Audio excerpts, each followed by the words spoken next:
parent, when you overhear a comment like that on the playground, you can't help but take notice. As bad as it sounds, I'm not hugely concerned. The threat is coming from a child about 4 years younger and at least as many inches shorter than my son. But still, I guess I ought to take a closer look at this kid with this unusual strategy for making friends. I had been trying to give my son a little space to play on his own this morning. We were taking a break from our homeschooling lessons. One of the unforeseen benefits of yanking my child out of our local school district is we can have the neighborhood park virtually to ourselves during the school day. Truth be told, I have come to dread the playground. I resign myself to it because my 10-year-old still loves it and he needs time to run and climb and play. But playtime is hard work when your child is barely verbal, socially quirky, and sound sensitive.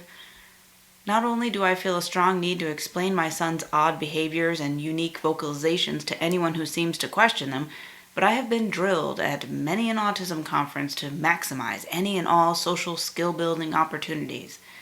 Communicative exchanges that come naturally to others need to be prepped, practiced, and coached incessantly, so even in play, we always seem to be working.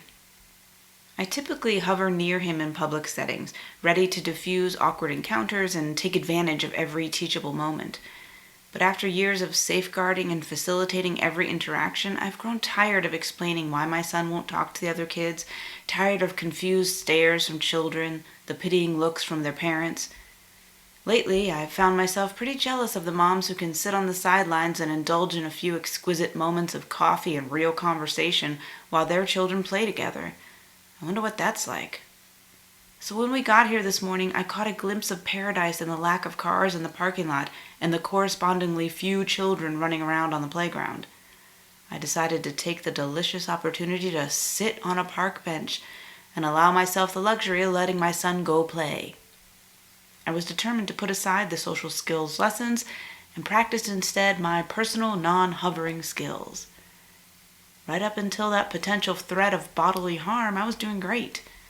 My kid ran up the stairs and down the slide a few times, each circuit taking him past a couple of kids digging in the sand at the corner of the jungle gym. I sat off to the side and imagined myself a normal parent. In the midst of my daydream, I barely noticed when one of the other kids approached my son and posed the dreaded question, "What's your name?" I did not rush in to fill the usual silence that followed, and when my kid responded in his typical fashion by putting his fingers in his ears, I did not offer an explanation. I recognized the odd look the kid gave him, but I did not intervene. As my son stepped past his eager new friend and walked to the other side of the jungle gym, I concentrated hard on tuning out. But I could feel my experiment crumbling when I saw the tow-headed 5-year-old, who now had a friend with him, corner my son at the top of the rock climbing wall. The boy repeated his name, rank, serial number request. Again, my son did not respond, but stood staring down at these two little guys, a bemused expression on his face. His persistent interrogator then tried that creative new tactic, which finally propelled me out of my fantasy of typical motherhood. "Tell me your name or we'll shoot you." Standing up, I edge closer to the boys, and the truth of the threat comes into view. The little boy's friend is armed with a large squirt gun. I am fairly certain their ultimatum will backfire. My son loves to play in water and would prefer getting sprayed to saying his name aloud to strangers. I can also see that a water fight is not imminent. Rather than forcing my child to stare down the barrel of his super soaker, the would-be shooter is holding the gun pointed down at his side. He is looking back and forth between his friend and my son and does not look happy at all to be forced to pull the trigger on a boy almost twice his size. My son does not cave to their demands. He only smiles a bit, then brushes gently past them, fingers in ears, and bounces across the jungle gym bridge. I lean against one of the metal posts out of their view and watch as the determined little pest follows him. Most kids would have given up on my son by this time, so this guy certainly gets some points for effort. When my son turns around to walk back across the bridge again, the pest blocks his way, arms spread wide, hands clutching both railings. Now the game becomes, "Tell me your name or you can't get past me." With the vision of trying to explain to this little boy's mother why my old-enough-to-know-better child is grinning at the top of the bridge while her son is sprawled on the sand below, I prepare to step in. I am reminded of a friend of mine whose nonverbal child was being teased on the playground a few years ago. When she confronted those boys to explain that her son didn't speak, she shrugged and added this perfect gem: "Yeah, sorry, he only talks to cool kids." The way she tells it, those guys followed her son around the rest of the afternoon trying to outdo each other to prove to him that they were cool. Though tempted to try that, it's clear to me that this little snot isn't really a bully. He's only 5 years old. He's just trying to get my son's attention in his own annoying, socially neurotypical way. "He doesn't talk," I say, my voice ringing clear across the almost deserted park. "So you might want to move out of his way." The kids bolt at the sound of the adult who's appeared out of nowhere to scold them. "Thanks for trying, though," I call after them. I can't help it. I hate to discourage any type of social interaction for my son, even with a tiresome gnat. Sure enough, I instantly regret my urge to make things right. The little pest turns around and comes back at once to start the conversation I was trying so hard to avoid today. "He can't talk?" he asks, completely stumped by this revelation. He watches my kid bounce across the bridge toward him and quickly steps aside. "We can talk." He's not boasting, he just can't imagine anyone not being able to talk as much as he does. "We talk loud," he adds, a slight apology in reference to my son's ear plugging. "He talks a little bit," I say, my standard kid-friendly explanation that does not even begin to touch on the complexities of my child's disability. "But not very much. He's still learning." The little pest sits on the bridge so he's eye level with me, hangs his feet over the side, and pouts. My attitude softens a bit when I see that he's not just embarrassed to be reprimanded by another kid's mom. He seems genuinely crushed that maybe this new kid can't be his friend. If he doesn't talk like we do, how can he play? His disappointment is not an uncommon reaction. Playground friendships develop through competition and comparison.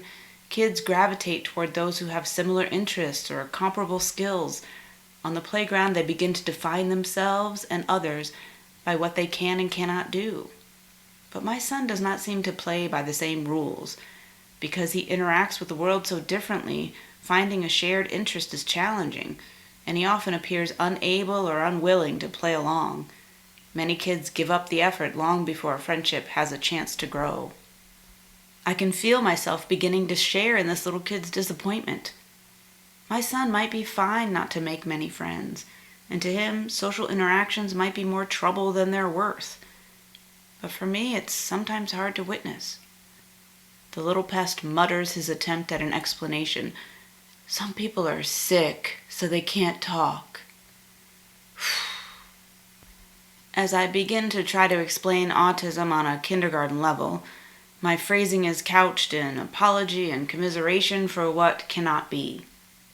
But then, I notice the bully's squirt gun-wielding accomplice standing to one side of the bridge. He's listening to our conversation, but is staring at my child, who is still plugging his ears and smiling near the top of the slide.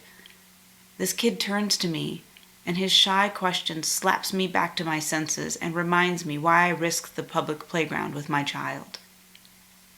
"Does he do this?" he asks softly. "Does he talk like this?" He wiggles his fingers in front of his face.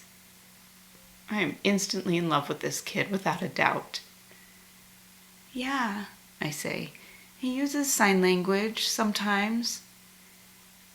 The kid's face lights up as if we've shared an amazing secret. And here it is. As this boy looks toward my child with unmasked awe and curiosity, his friend looks down, shaking his head. In this moment, I see a clear illustration of the variations of acceptance that my son will face his entire life. Both kids understand that my son is different. One sees that truth as a negative. The other sees it as an opportunity. I recognize immediately which version my words and actions are promoting today. I have just been schooled by a 5-year-old with an unused squirt gun. With good coaching, inclusive schooling, and plain old life experience, both boys can learn to be tolerant, respectful, and more comfortable around people who are different from them. But the little pest's mindset, unwittingly encouraged by my own attitude today, threatens to make it difficult for him to ever consider someone like my son a true friend. His reaction stems from the pervasive misconception of disability as deficit, of difference as sickness. It is an assumption about people who are different that garners support, and too often pity, but stops short of extending to them what we all deserve: genuine respect and friendship. The reluctant shooter, on the other hand, demonstrates an eagerness to learn from someone who is different from him, a curious open-mindedness that promises to take him beyond mere tolerance. Kids like this are waiting for someone to show them the way, someone who can foster that kind of positive acceptance that they instinctively want to offer. Amid the stress and worry of raising a child with special needs, I had lost sight of my most important role. As my current state of burnout set in, I found myself perseverating on what my son cannot do and comparing him to others. I forgot to brag about him. I forgot that in the typical world, the positive attributes of those who stand out as different are not always easy to see. I forgot that no one knows my son like I do. Soon the kids are distracted by the reappearance of their mother in charge, and I watch as they race each other to the parking lot, moving on to their next adventure. I climb up on the jungle gym and my son laughs at my not-so-coordinated attempt to race him down the slides, expressing that sense of humor and infectious laugh that those two kids didn't get a chance to see today. If I want my son to live in an inclusive world, I have an obligation to set aside the apologies and disappointment and share my own enthusiasm about my son, to showcase his unique beauty at every opportunity. It's the only way others will have a chance to get to know my quirky, fantastic, fun kid. I may lose out on some choice opportunities to relax incognito on a park bench, but in exchange, I might just help my child find that one true pal, the one who wants to learn his cool new friend's name, but who's willing to wait until my son feels ready to share it.